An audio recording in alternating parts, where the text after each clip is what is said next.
Hi hello నమస్తే welcome back to our channel. ఇవాళ మన ఛానల్లో వెల్లుల్లి కారం ఎలా చేయాలో చూసేద్దాం ఫ్రెండ్స్. ఓ మిక్సీ జార్ తీసుకొని అందులో మనకి ఎంత కావాలో ఆ క్వాంటిటీకి తగ్గట్టు కారాన్ని వేసుకోవాలండి. అలాగే 2 టేబుల్ స్పూన్స్ జీలకర్ర,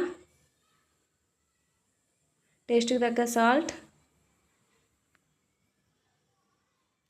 నేనైతే 1.5 టేబుల్ స్పూన్ వేసుకున్నానండి. కొంచెం కరివేపాకు, నేను ఒక 15 వరకు వేసుకున్నానండి వెల్లుల్లిపాయలని. కొంచెం ఎక్కువ వేసుకుంటేనే టేస్ట్ బాగుంటుంది. అన్నీ వేసుకొని మిక్సీ క్లోజ్ చేసుకొని గ్రైండ్ చేసుకోవాలండి. కొంచెం కచ్చా పచ్చాగా ఉంటేనే బాగుంటుందండి, మరీ మెత్తగా కాకుండా.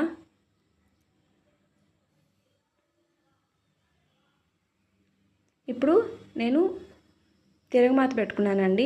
ఒక ప్యాన్ తీసుకొని అందులో 2 టేబుల్ స్పూన్స్ ఆయిల్ వేసుకున్నానండి. ఆయిల్ బాగా హీట్ ఎక్కాక 1 టేబుల్ స్పూన్ జీలకర్ర, పచ్చిశనగపప్పు, మినప్పప్పు, ఒక ఎండుమిర్చి,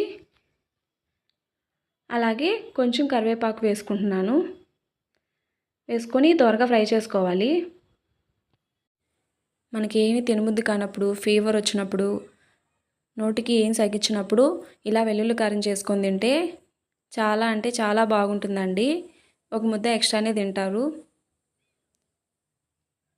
రైస్లోకి కొంచెం నెయ్యి వేసుకొని ఇలా వెల్లుల్లి కారాన్ని వేసుకొని తింటే చాలా బాగుంటుందండి.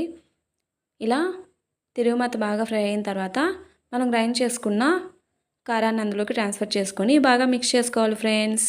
సింపుల్గా అయిపోయిందండి. మా రెసిపీస్ మీకు నచ్చినట్లయితే సబ్స్క్రైబ్ చేసుకోండి ఫ్రెండ్స్.